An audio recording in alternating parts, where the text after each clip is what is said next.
Hey guys, welcome back to the channel. This is Colin with Mandrino Motorsports. So today I wanted to talk to you guys and address some of the questions I've been asked recently in some of the comment sections, things like that. It's specifically pertaining to this bike and the saddlebag setup and the arrangement that I have on this. So kind of long story with it, ever since I bought this bike, I wanted to put saddlebags on it. Before I had this Road Glide, I just had my Vrod, and my wife and I like to take longer trips. We like to kind of get out and go. Well, those that own Vrods will know, and I'll just tell you on the channel now, a Vrod is not a distance bike. They are not comfortable. The seats are hard. If you're 6 foot like myself, the floorboards set up on them, or pegs as most people have them.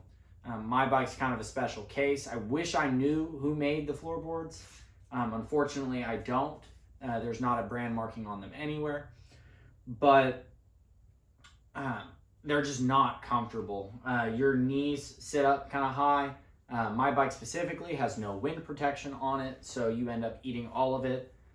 And just overall, they're just not very well set up for that. Certain companies, which I'll get to here shortly, make kits to put Road Glide fairings on them and hard bags and all sorts of goodies. I knew that wasn't personally a direction I wanted to go because I wanted my V-Rod to still be something that was fun. Out of the box, making 120 horsepower and 90 pound-feet of torque, it's an absolute rocket ship, especially the Screaming Eagle variants.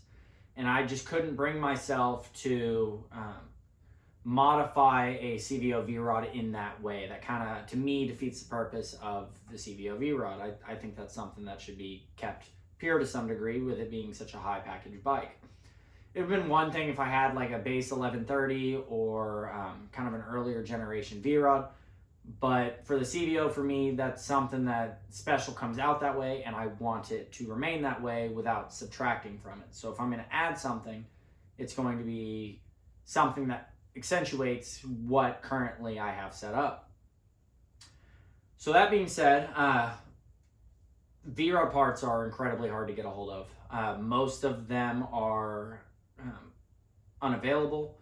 Harley actually, I can't remember the term off the top of my head, but Harley actually has deemed them like unessential, like they don't exist anymore.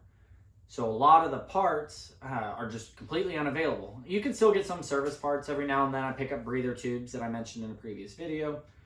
Air filters, oil's still there. Forks are a pretty similar kind of setup to where a lot of other Harleys run that fork setup depending on the year. These earlier generations share the fork diameter with a lot of other Harleys, so it's a pretty common and easy part to get a hold of. Same kind of situation with belts. So I knew that I wanted to put bags on the bike. These bags actually are Saddlemen Jumbos that are more of a throw over style bag that are quickly removable that I had on my Kawasaki Vulcan Mean Streak that I had previously before I started buying Harleys. So I took these bags off that bike. I've had them sitting in my house since I sold that bike, which has been almost 2 years. So last year I was like, okay, I'm gonna finally do this. I'm gonna put bags on. So I went to Harley Davidson and I ordered, as far as they could tell in their network, the last old new stock brackets for this bike. And they shipped in from California. They were not cheap, and I got them. I was super excited because I was just going to modify these bags to fit those, because a factory set of bags that you can still find is like $1,700, and that was not something I was willing to do for this bike. So I was trying to do it on the cheap. So I ordered the bag brackets for like $300, and then I got all excited, got home, went to start taking the back end apart, and started digging through the instructions, and come to find out there is a completely different part kit number for the mounting hardware for it, which to me wasn't that big a deal because I can go buy nuts and bolts. The catalogs and the diagrams actually tell you what those nuts and bolts are.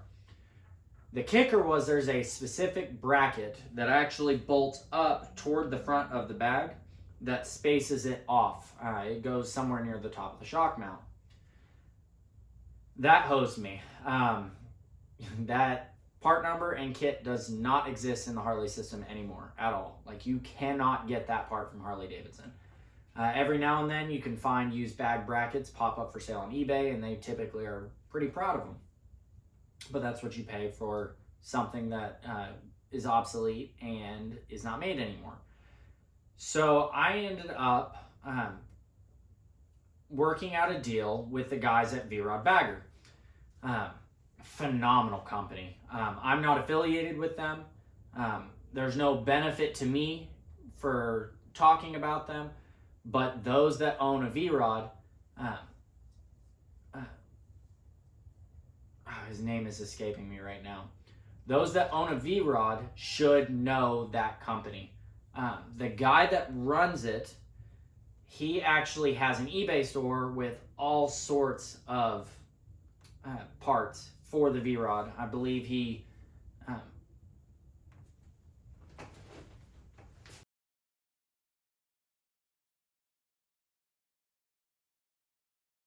okay, so there was a pause there. I had to look his name up because it was going to drive me nuts. He has been instrumental in me getting this YouTube set up and just getting parts, asking questions. He's very knowledgeable. The guy that runs Vrod Bagger is Keith Lindbergh. Phenomenal guy. Really helped me out, answered all my silly questions. This is a platform that there's not a lot of information out there on, and that was part of the start of this channel. So Keith actually really helped me out in the fact that we worked out a deal, essentially, that he would take my kit and make it a full set because he had the bags, and he would send me a set of his brackets. So I got his brackets in. He helped me figure out which ones I needed because there's a couple variations, and I installed them on the bike. He has very clear-cut instructions. You can get the PDF online off of his website. Just, you can tell thought has gone into every aspect of it. And the beautiful thing with those brackets is the fact that you can mount any bag that you want on it. I had limitations with my exhaust, but I knew I had these bags and I knew I could make them work. So the brackets that are on these actually mount in kind of the similar original factory saddlebag position, in which you have to drill out 1/4-inch studs and then put 3/8 hardware because his brackets are much beefier. They're designed for hard bags like what's on the Road Glide. So I drilled that out, mounted them up. They fit phenomenally. And then they actually come in a multiple piece setup where you almost have like an L that bolts to the bike. And then in that L, there's another flange essentially that bolts the bag, and then a flat base for the bag to bolt onto. And it gives you tons of adjustability. I don't know the exact specs on it, but you can move the bag out or in or up or down. You can make it fit however you need it to fit. And it is just a phenomenal product. Very solid material, solid construction, fantastic welds. It is truly a quality piece that I can't say enough positive things about. So it's nothing too crazy. It's actually more economical to go that way than it would be to find a factory set. But if you want a factory set, go get a factory set. They were made for this bike and they look great. But for me, that was not something I was willing to do. So the brackets are solid.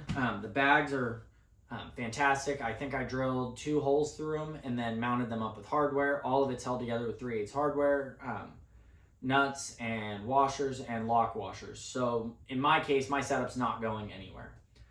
But what's nice is I can actually leave the L bracket on the bike and take the bags off. So when we start drag racing, which y'all will see soon, I'm waiting for season to start up, I'll be able to pop the bags off and get rid of that wind resistance, and it's going to be 2 bolts per side.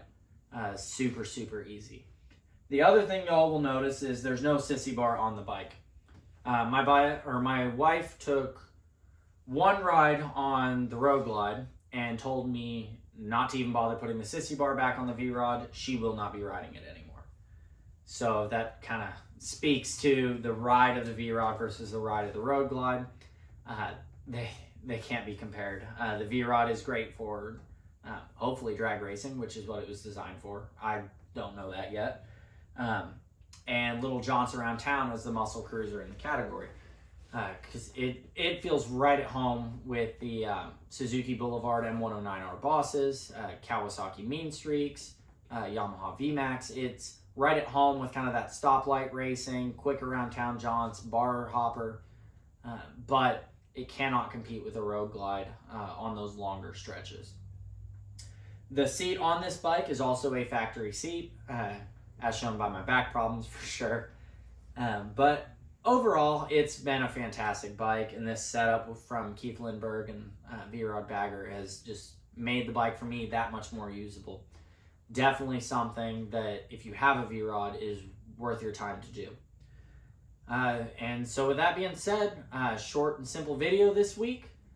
Make sure to like and subscribe. I'm going to keep putting out more content. I've got a stacked video list coming up, and I'm going to keep going with the shorts. So y'all have a great day, great evening, whatever time it is, and I'll catch you on the next one.